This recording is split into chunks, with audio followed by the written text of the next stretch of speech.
My name is Ethel Wilson, and at 68 years old, I never imagined I would watch my own son and his wife throw my possessions onto the street while laughing like it was some kind of twisted game show. After 50 years of loving him unconditionally, my Andrew stood there, letting his wife treat me like garbage. What they didn't know was that my brother Frank, a retired Army general with a lifetime of loyalty, was parked just down the block. Before I continue this story, where are you watching from? Drop a like and subscribe if you've ever stood up for family when no one else would. Life before that horrible day was peaceful, filled with small joys and simple routines that brought me comfort. After losing my Harold to cancer just 8 months prior, I was still adjusting to life without my partner of 45 years. We had built our life together in that modest 2-bedroom house in Burlington, Vermont. Nothing fancy, but it was ours, filled with memories and the smell of apple pies I baked every Sunday. The maple trees outside our bedroom window would turn the most magnificent shades of orange and red each fall, and Harold would always say it was nature putting on a show just for me. Harold was an accountant, quiet and meticulous with numbers, but surprisingly playful at home. He left me financially secure with our house paid off and some savings, but no amount of money could fill the empty space beside me in our queen-sized bed. My arthritis had been getting worse, especially in my hands and knees. Simple tasks like opening jars or climbing the stairs became daily battles. I was slowly losing. Andrew was our only child, born after 3 miscarriages. From the moment I held him, my heart expanded in ways I never thought possible. I can still picture his tiny fingers wrapping around mine in the hospital, his blue eyes so much like his father's. I poured everything into raising him right. When he wanted to quit baseball after striking out 3 times in one game, I taught him about perseverance. When he struggled with algebra, I sat up with him night after night until the equations made sense. When he got accepted to the University of Vermont, Harold and I took on extra work to help with his tuition. After college, when Andrew found a job as a financial analyst but struggled to save for a home, Harold and I contributed $20,000 toward his down payment. It was money we had saved for a trip to Europe we'd always dreamed of taking, but seeing our son settled into his first home brought us more joy than any vacation could. Then Andrew met Melanie. She was beautiful, confident, and worked in marketing for a pharmaceutical company. At first, I was thrilled when he brought her home to meet us. She complimented my cooking, asked about family photos, and seemed genuinely interested in our stories. At their wedding 5 years ago, she hugged me tightly and whispered, "Thank you for raising such a wonderful man." I remember dabbing tears from my eyes, feeling so blessed that my son had found someone who appreciated him. The twins, Emma and Lily, arrived 4 years ago, identical with their father's blue eyes and their mother's dark hair. I fell in love instantly and drove the 40 minutes to their house 3 times a week to help. I'd rock them to sleep, singing the same lullabies I once sang to Andrew. Prepare healthy meals for Melanie so she could rest and fold mountains of tiny laundry while she napped. When they were older, I babysit regularly so the young couple could have date nights. Andrew would always kiss my cheek when they returned, saying, "You're the best mom in the world." Through it all, my brother Frank remained my rock. 8 years older than me, he'd protected me since we were children. I remember when I was 7, some neighborhood boys took my doll and were pulling its arms off. Frank at 15 marched right up and made them not only return my doll but apologize. He carried that sense of justice into his military career, rising to the rank of general before retiring 10 years ago. After his wife Patricia passed from breast cancer 3 years ago, our Sunday dinners became a cherished ritual. He'd drive to our house or later to my house after Harold passed with groceries and we'd cook together. Though living an hour away in his spacious colonial in Montpelier, he called me every evening at 8 o'clock sharp to check in. When my arthritis worsened after Harold's death, making it difficult to maintain our home alone, Andrew suggested I sell the house and move in with them. "Mom, their guest room is just sitting empty," he said. "The girls would love having you around all the time, and you shouldn't be alone with your health getting worse." I hesitated, valuing my independence, but the thought of being surrounded by family was tempting. After discussing it with Frank, who offered his own home as an alternative, I decided to accept Andrew's invitation. It felt right to be near my grandchildren, and I could help with them while Melanie advanced in her career. Moving day was filled with hope. Andrew and two of his friends carefully transported my bedroom furniture and a few cherished pieces from Harold and my life together. Melanie had prepared the guest room beautifully, with fresh flowers and new curtains in my favorite shade of blue. She hugged me warmly and said, "We're so happy to have you here, Ethel." When Andrew carried in my favorite reading chair, he placed it by the window and declared, "Mom, this is your home now, too." That first week seemed to confirm I'd made the right decision. I made breakfast for everyone. The twins climbed into my bed each morning for stories, and evenings were spent together in the family room. But by the seventh day, I noticed Melanie's smile tighten when I suggested adding rosemary to the chicken she was preparing.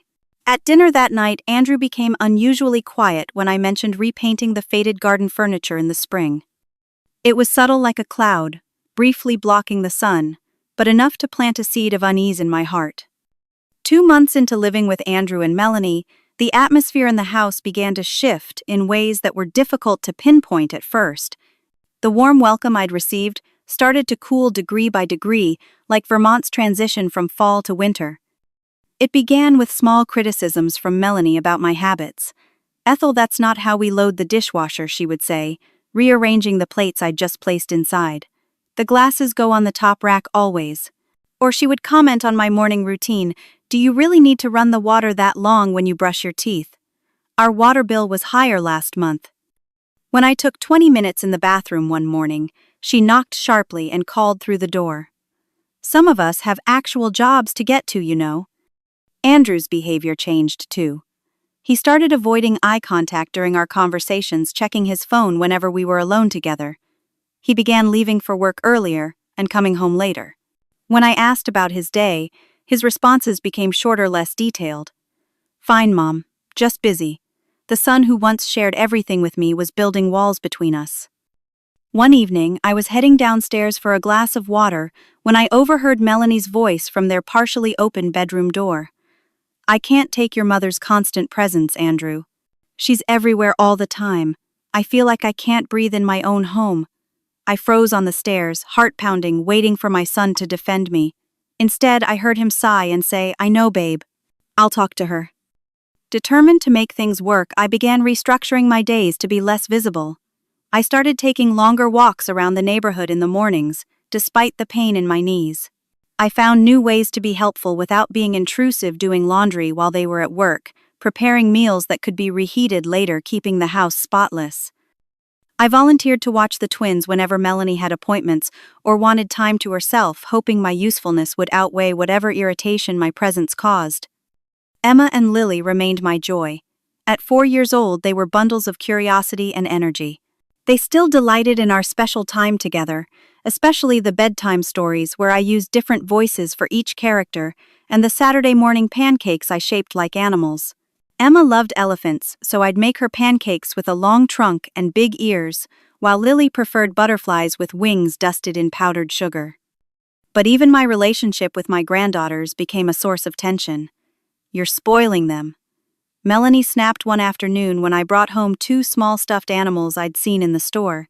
"We don't reward children for no reason." Later that week, after I allowed the girls to have cookies before dinner, she pulled me aside with a stern expression. "They need consistency, not Grandma's special rules.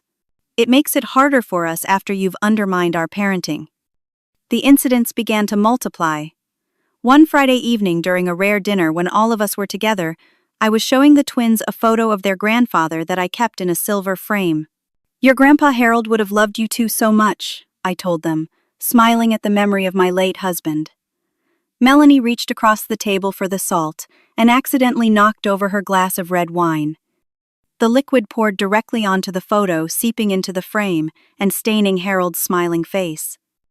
"Oh no, how clumsy of me," she said, dabbing at it half-heartedly with a napkin. The look in her eyes told me it was no accident. That night I called Frank, my voice shaking as I recounted the increasing tension in the house. "Ethel, this doesn't sound right," he said, concern evident in his voice. "You know you can always come stay with me. I've got plenty of room and you wouldn't have to deal with this nonsense." "I know, Frank," I sighed. "But they're just adjusting to the new living arrangement. Things will get better. And the girls. I can't bear to be separated from them now that I've been in their daily lives. Just remember the offer stands, he replied. Any time, day or night. A week later, I returned from a doctor's appointment to find Andrew carrying boxes of my belongings down from my bedroom to the unfinished basement. The cold, damp space was filled with holiday decorations and exercise equipment long abandoned. What's happening? I asked, my stomach nodding with dread. Andrew couldn't meet my eyes. Melanie needs the guest room for a home office. She's starting to work from home 2 days a week. We figured you wouldn't mind. My throat tightened. The basement. But my arthritis. Those stairs are steep, and it's so cold down there. We'll get a space heater, he mumbled, setting down a box of my books. It's just temporary until we figure something else out. I wanted to protest further, but saw the determination in his stance. This decision had already been made without me. Instead of arguing, I nodded and went to see what remained of my belongings upstairs. The final incident that week came when I discovered all my medications had been rearranged in the bathroom cabinet. Several pills were missing from my arthritis prescription, and I realized I had missed 2 doses. When I confronted Melanie, her face was a mask of innocence. I was organizing them to help you, she said.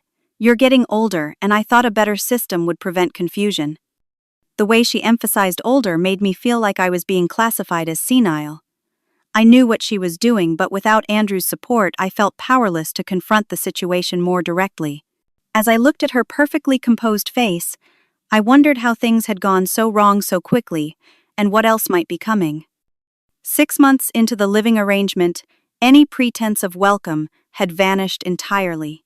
Melanie no longer bothered to hide her hostility, and my daily life became a minefield of calculated slights and deliberate cruelties. My belongings began to mysteriously disappear. First, it was small items.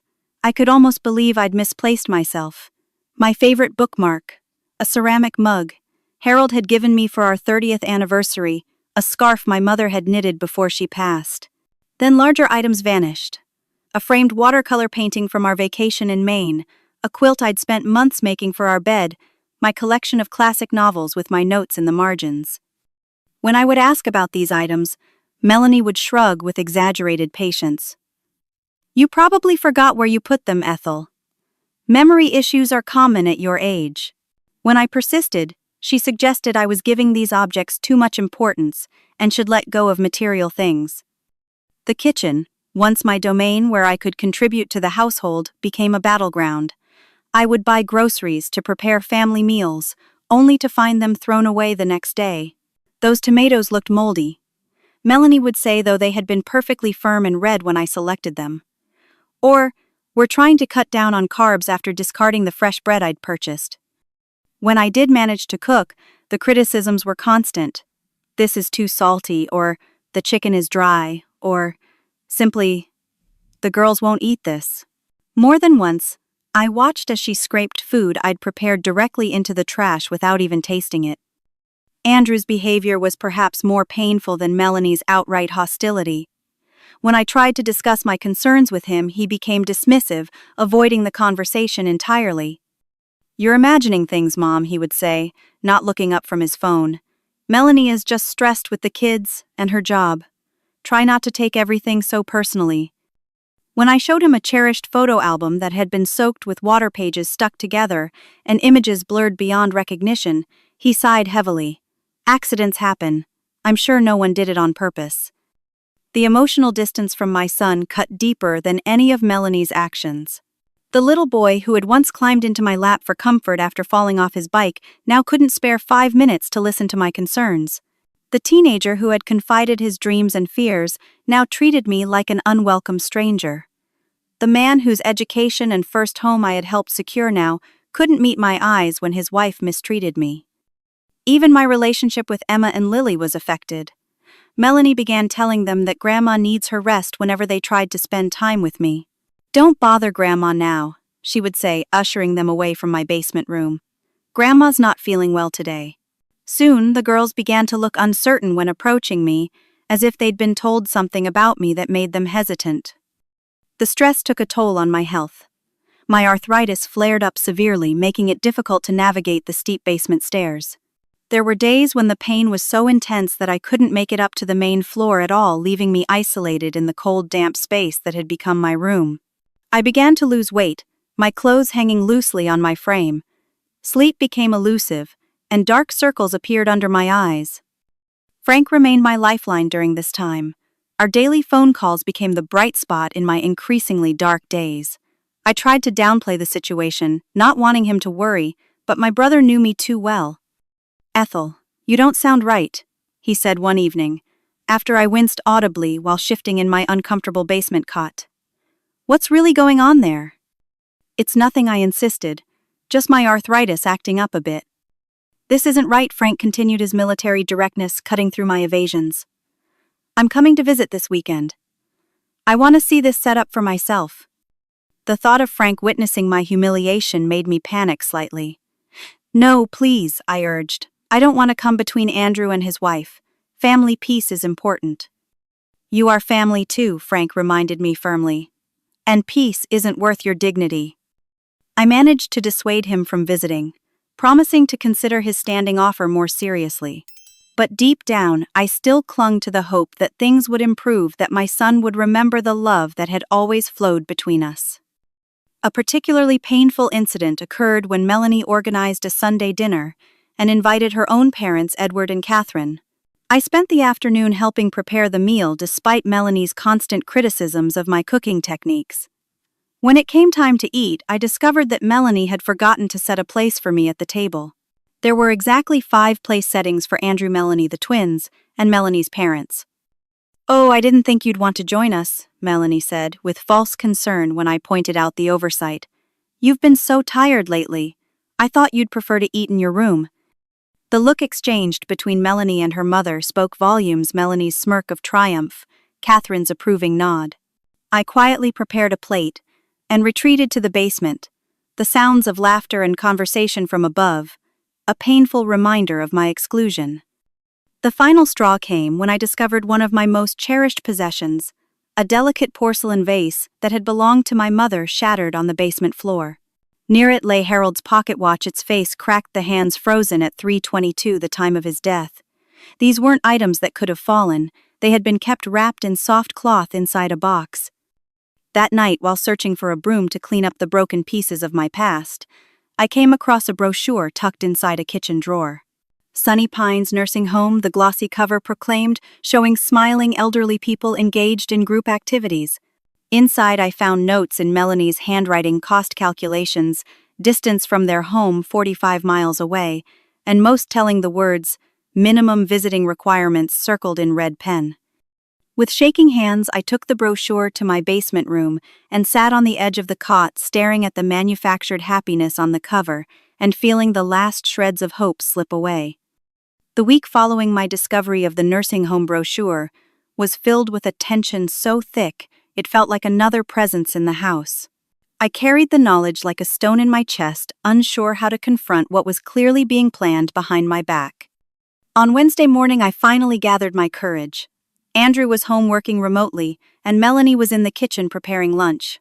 I approached them with the brochure in hand, my heart pounding so hard I could feel it in my throat. "I found this," I said, simply placing it on the kitchen counter. "I think we need to talk about what's going on." Andrew's face flushed red. He glanced at Melanie, who calmly continued slicing cucumbers, as if I'd commented on the weather. After an uncomfortable silence, she looked up with practiced concern. "It's nothing to get upset about, Ethel. We're just exploring options for your future care. Your arthritis is getting worse, and we need to be practical about the level of assistance you might need." "My future care," I repeated, my voice stronger than I expected. "I don't need that kind of care. I need respect in my son's home, which he invited me to live in, I might add." Andrew finally spoke, his voice unnaturally flat. "Mom, we're just thinking ahead. No decisions have been made." 45 miles away," I said, pointing to Melanie's notes. "Minimum visiting requirements. That's not thinking ahead. That's planning to put me somewhere far enough away that you won't have to see me often." Melanie's facade cracked slightly, irritation flashing across her face. "Don't be dramatic. We're thinking of what's best for everyone." Everyone except me, I countered, surprising myself with my directness. The months of mistreatment had worn away my patience, my desire to keep the peace. I've been nothing but helpful since I moved in. I've cared for the girls, kept the house clean, cooked meals. I've bent over backwards, trying not to be a burden. And we appreciate that, Andrew said weakly, still not meeting my eyes. Do you? Because from where I stand, I've been treated like an unwelcome guest since the second month I arrived. My things have been damaged or disappeared. I've been relegated to a cold basement that makes my arthritis worse. I'm excluded from family gatherings. Melanie set down her knife with a sharp clack against the cutting board. You've overstayed your welcome, she said coldly, dropping all pretense. This is our home, not yours. We never intended this to be a permanent arrangement. I looked to Andrew, waiting for him to defend me, to remind his wife that he had been the one to suggest I move in, that he had promised this would be my home too. Instead, he sighed deeply and rubbed his forehead. Maybe, Mom, it is time to consider alternatives. We've tried, but this isn't working out the way we hoped. His words hit me like a physical blow. I actually took a step back, my hand going to my chest where a sharp pain had blossomed. For a moment, I feared I might be having a heart attack, the pain was so intense. Andrew, I whispered his name, catching in my throat. How can you say that? After everything? Emma and Lily came running into the kitchen, then their small faces alight with the innocent joy of childhood. They stopped short when they saw the three adults in their standoff, sensing the tension even if they couldn't understand it. Why is everyone mad? Emma asked, her lower lip trembling. Is Grandma in trouble? Lily added, moving closer to me and slipping her small hand into mine. Melanie's expression softened artificially as she addressed her daughters. No one's in trouble, sweethearts. Grandma and Mommy and Daddy are just having a grown-up talk. Why don't you go play in your room for a little while? The girls looked uncertainly between us, picking up on the emotions that couldn't be hidden. Reluctantly, they left the kitchen, glancing back with worried expressions. I couldn't continue the conversation with the girls within earshot. With as much dignity as I could muster, I turned and made my way back to the basement, each step down, sending shocks of pain through my arthritic knees. Once alone, I sank onto my cot and let the tears come. I cried for the son I had raised with so much love, who could now barely look me in the eye. I cried for the grandchildren who brought me joy, but were being taught to keep their distance. I cried for the comfortable home I had given up, believing I was moving into a loving family environment. When the tears subsided, I reached for my phone and called Frank. This time I held nothing back. I told him everything, from the broken keepsakes to the nursing home brochure to Andrew's betrayal. Frank listened without interruption, but I could hear his breathing become more measured, the way it always did when he was controlling his anger. Enough, he said finally, his voice quiet, but filled with conviction. I'm coming tomorrow. Pack your things. This ends now. Frank, I don't want to cause a scene, I protested weakly. The scene has already been caused, and not by you, he replied. Be ready at 10 o'clock. I'll text when I'm close. That night was the longest of my life. I lay awake on the uncomfortable cot, memories flooding my mind. Andrew taking his first steps, reaching for me, with complete trust in his eyes. Andrew graduating high school, the proud smile he'd flashed when he saw me in the audience. Andrew placing his newborn daughters in my arms, saying, Mom, you're going to be the best grandmother in the world. Where had that son gone? How had he become this stranger who would let his wife mistreat his mother, who would consider sending me to a nursing home 45 miles away? The gulf between the child I had raised and the man who now avoided my locantouds. Gaza seemed unbridgeable. Morning came after a fitful night. I began packing the belongings that remained carefully, wrapping the few unbroken keepsakes in my clothing to protect them. My movements were slow, deliberate. Part of me still couldn't believe it had come to this. I had just closed my suitcase when the basement door opened. Andrew and Melanie came down the stairs, their expressions a mixture of determination and something else, something that sent a chill down my spine. Mom, Andrew began, his voice artificially calm. We need to talk about your leaving today.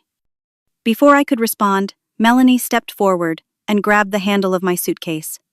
Her smile was tight, almost triumphant. Not fast enough. she snapped, yanking the suitcase from beside me. "Let me help you leave." What happened next seems like a nightmare that I still struggle to believe was real. Melanie dragged my suitcase up the basement stairs, with Andrew following close behind. I hurried after them as quickly as my arthritic knees would allow, a sense of dread growing with each painful step. By the time I reached the main floor, Melanie had already carried my suitcase to their bedroom. For a moment I thought perhaps she was helping me organize my departure, but that illusion shattered when she threw open the window and began rummaging through my carefully packed belongings. "What are you doing?" I gasped, rushing forward as quickly as my painful joints would allow. Melanie turned to me with a look of pure contempt. "Helping you leave," she said, pulling out a handful of my clothes. "Since you've been so slow about it." With a flick of her wrist, she tossed my clothes out the second-story window. I watched in horror as my blouses and slacks fluttered down to the front lawn like wounded birds. "Stop!" I cried, lunging forward to grab her arm. At 68 with severe arthritis, I was no match for a woman in her 30s. Melanie easily shook me off, causing me to stumble back against the wall. Andrew stood in the doorway watching. I looked at him pleadingly, waiting for him to step in to stop this cruelty. Instead, to my utter disbelief, he stepped forward and joined his wife. "You're right," he said to Melanie, reaching into my suitcase. "This has gone on long enough." Out the window went my nightgown, my undergarments, my comfortable shoes worn to accommodate my swollen joints. As each item fell to the yard below, I felt a piece of my dignity go with it. The commotion was drawing attention. Through the open window, I could see curtains moving in neighboring houses, people stepping onto their porches to witness my humiliation. The Johnsons from next door, the retired couple across the street, the young family who had just moved in down the block, all watching, as my life was literally thrown out a window. What cut deepest wasn't the loss of the items, but the way Melanie and Andrew were laughing. What had started as determined eviction had evolved into some kind of twisted game. Melanie would hold up one of my possessions, make a disparaging comment, and toss it out with a flourish. Andrew would follow suit, his behavior so unlike the son I had raised that I could hardly recognize him. "Look at this ancient sweater," Melanie sneered, holding up a cardigan I had knitted myself years ago. "Goodwill wouldn't even take this." Out it went. "And these old lady shoes," Andrew added, tossing out my orthopedic footwear that helped ease my joint pain. "Now we won't have to hear them squeaking around the house all day." Their laughter cut through me like physical blows. These weren't strangers being cruel, these were my son and his wife, people who should have shown me love and respect. The worst came when Melanie found the small wooden box containing the few pieces of jewelry I had kept, including my wedding ring when my fingers had become too swollen to wear it, and the pearl necklace Harold had given me on our 40th anniversary. "Costume jewelry," she declared dismissively, though she knew very well they were my treasures. Rather than throwing the entire box, she dumped its contents out the window, the small, precious items scattering across the lawn where they would be nearly impossible to find. I couldn't remain standing any longer. My knees gave way and I sank to the floor, tears streaming down my face. From my position, I could see Emma and Lily in the hallway, their eyes wide with confusion and fear. Emma was crying silently, while Lily looked from her parents to me with an expression no 5-year-old should ever have to wear. Melanie noticed them too, and paused momentarily in her cruelty. "Girls, go to your room," she ordered. "Why are you throwing Grandma's things?" Lily asked, her small voice quavering. "Because Grandma's leaving," Andrew answered, his voice unnaturally bright. "She's going to a special place for old people where they can take better care of her."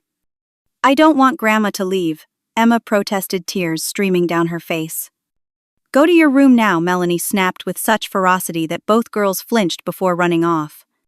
Through the open window I could see the twins sneaking out the front door, moments later running to the lawn and trying to gather my scattered belongings.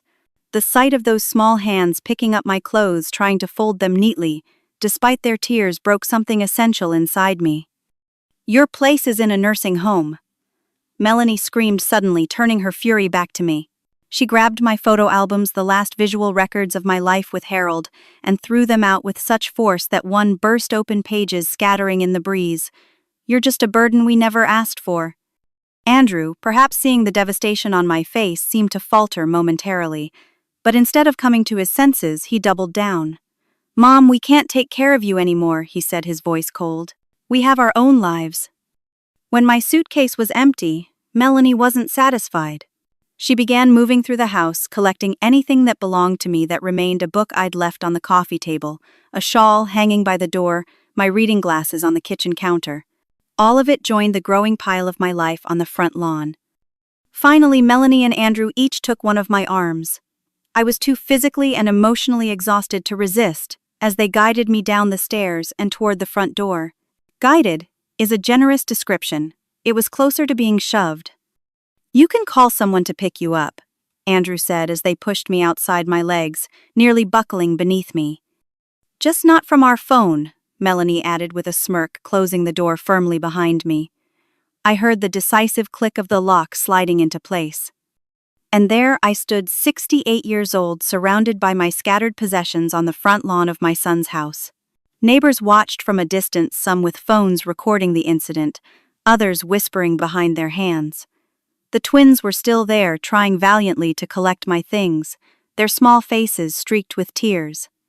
I had never felt so alone, so humiliated, so completely broken.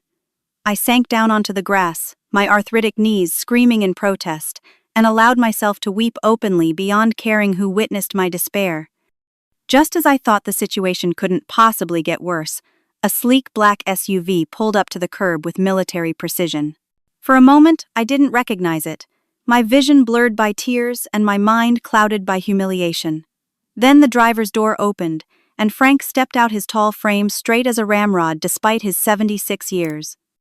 My brother took in the scene, in one sweeping glance. My belongings scattered across the lawn, my tear-stained face, the neighbors watching, and the twins trying to help. His expression remained neutral, but I knew that look, the same one he'd worn when confronting the neighborhood bullies who'd taken my doll 60 years ago. It was the calm that soldiers described before taking decisive action. What shocked me was that Frank wasn't alone.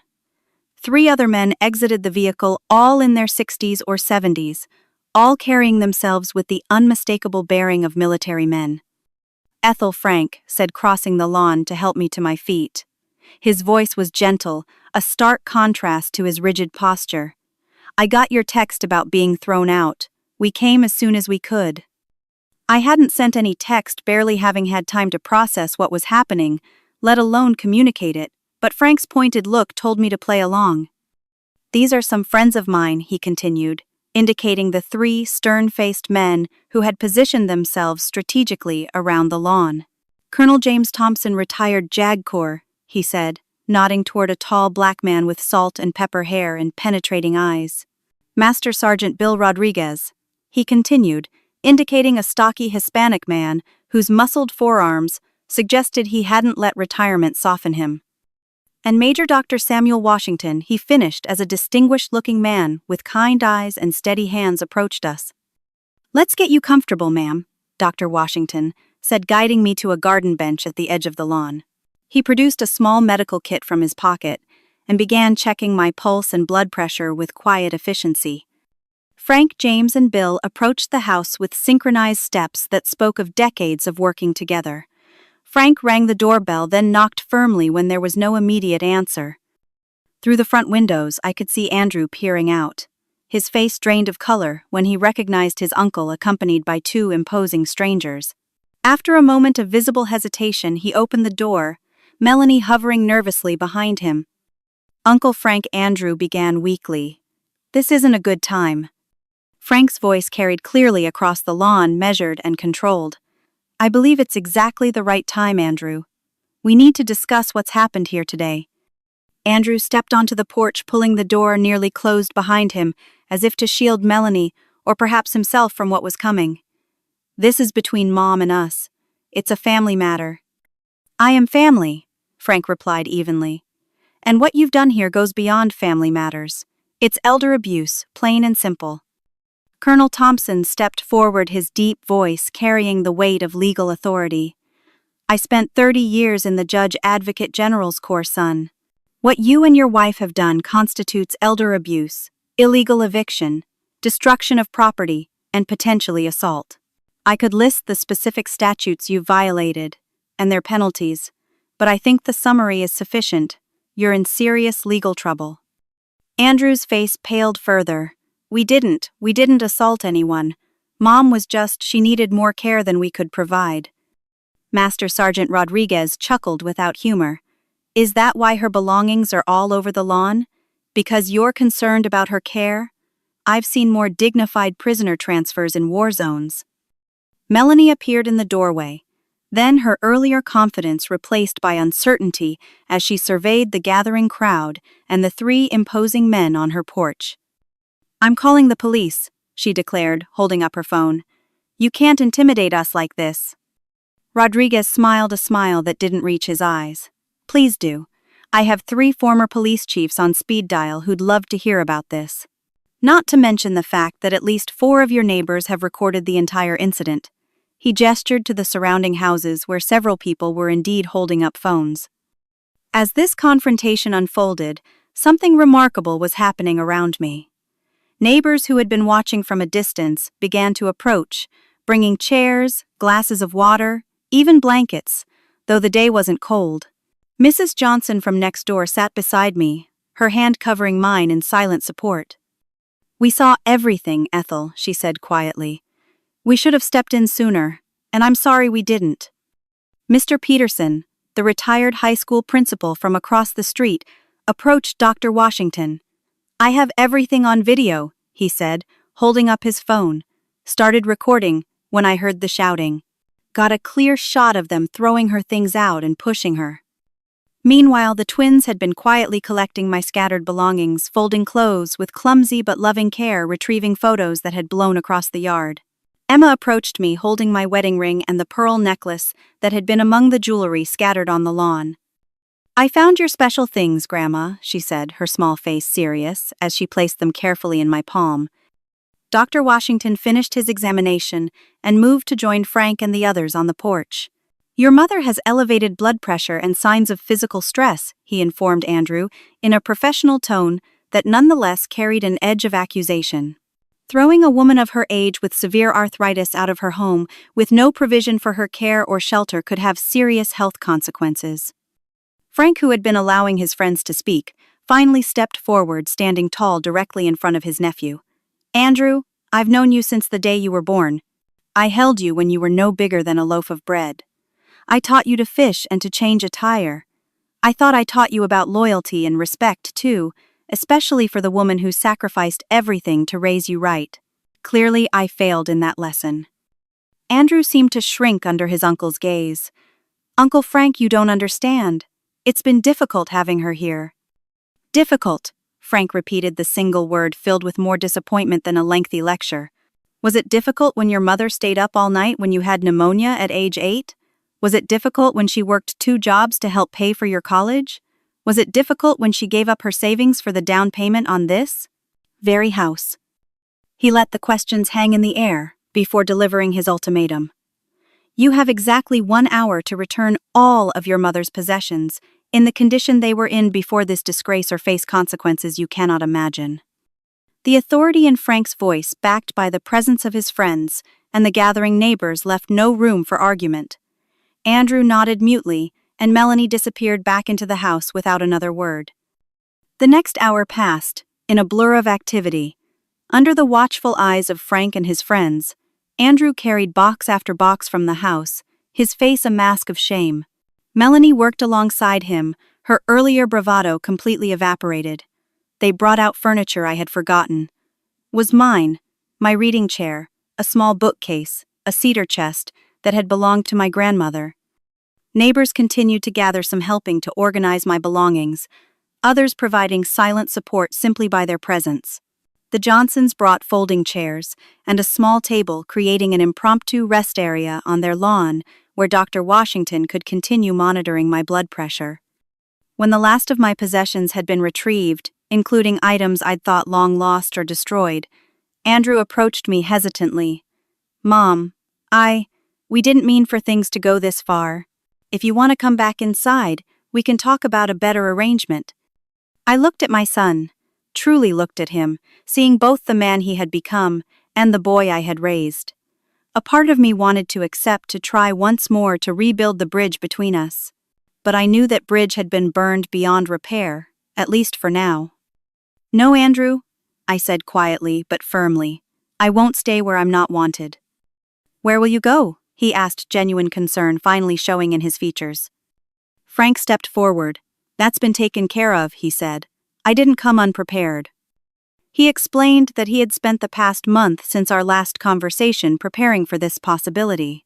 The small guest house on his property, originally built for his son to use during college breaks, had been fully renovated to accommodate my needs. Ramps had been installed for days when my arthritis made stairs difficult. The bathroom had been fitted with grab bars and a walk-in shower. The kitchen counters had been lowered slightly to reduce strain on my shoulders when cooking.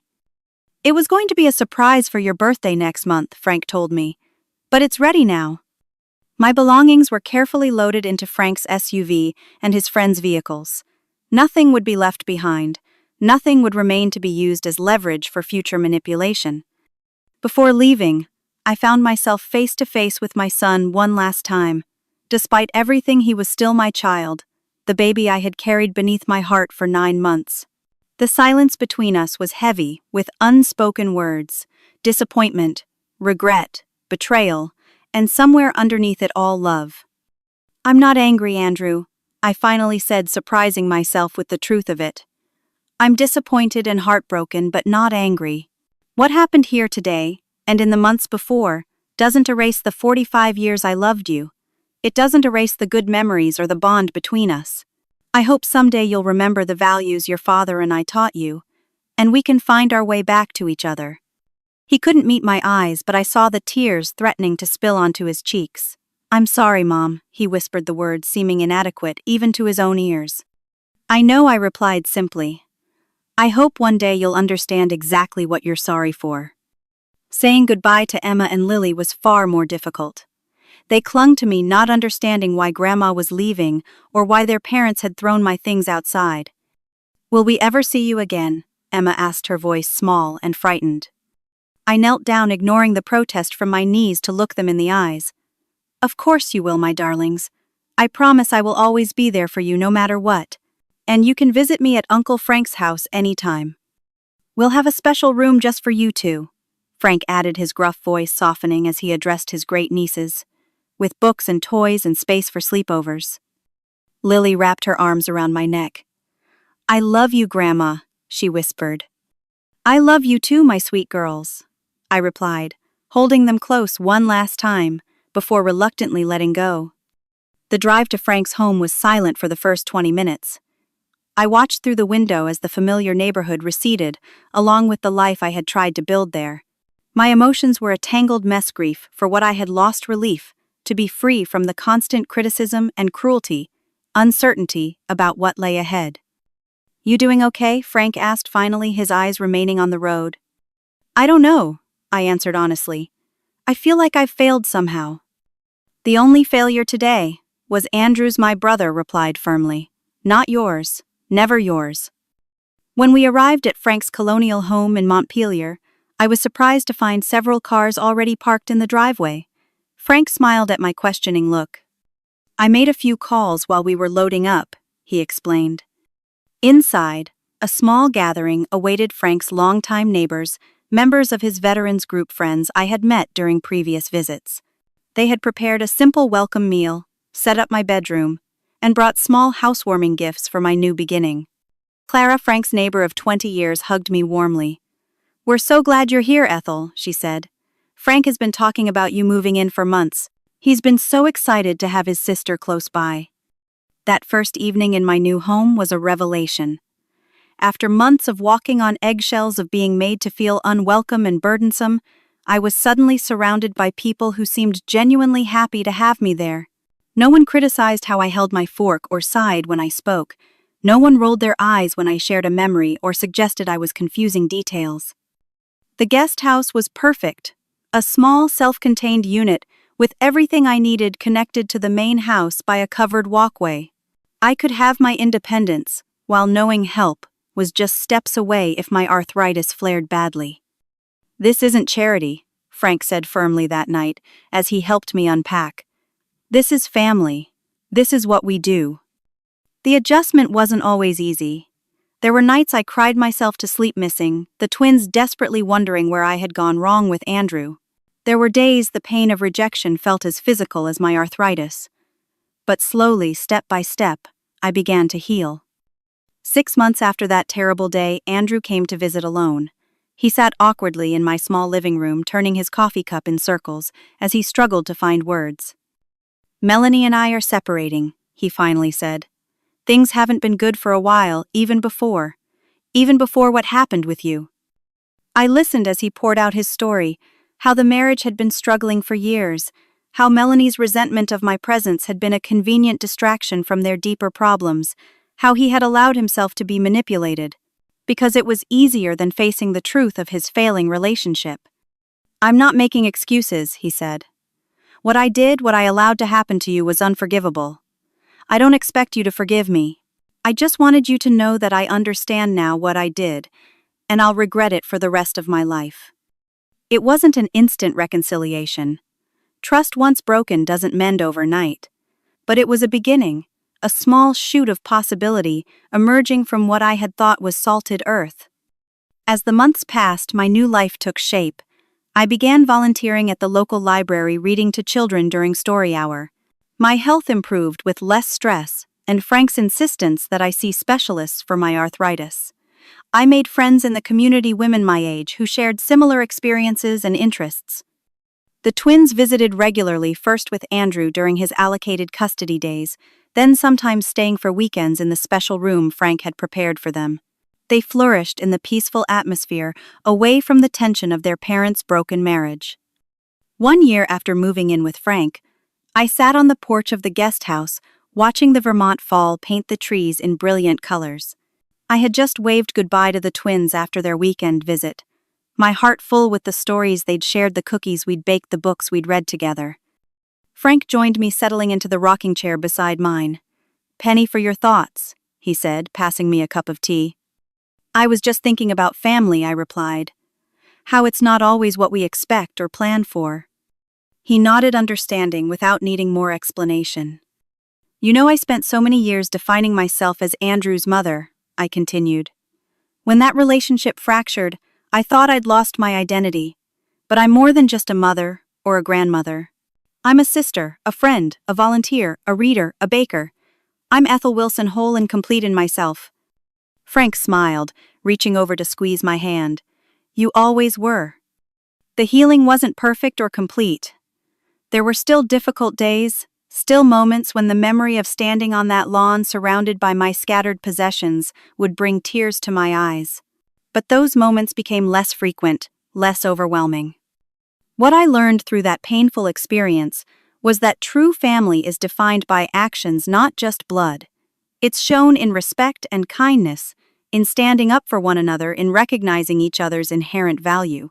Sometimes the greatest love is shown through letting go of toxic relationships while keeping your heart open to reconciliation if true change occurs. I've found peace in this unexpected chapter of my life, not the peace of perfect resolution, but the deeper peace that comes from knowing your own worth, from setting healthy boundaries, from finding joy even after heartbreak. If you're watching this and struggling with family conflict, remember that your value doesn't diminish because someone fails to see it. Have you experienced something similar with family members? Share your story in the comments. How did you find healing after betrayal by those who should have loved you most? Like and subscribe if this story resonated with you, and share it with someone who might need to hear that they're not alone in their struggles with family relationships. Thank you for listening to my story, and remember that sometimes the end of one chapter is just the beginning of a better one.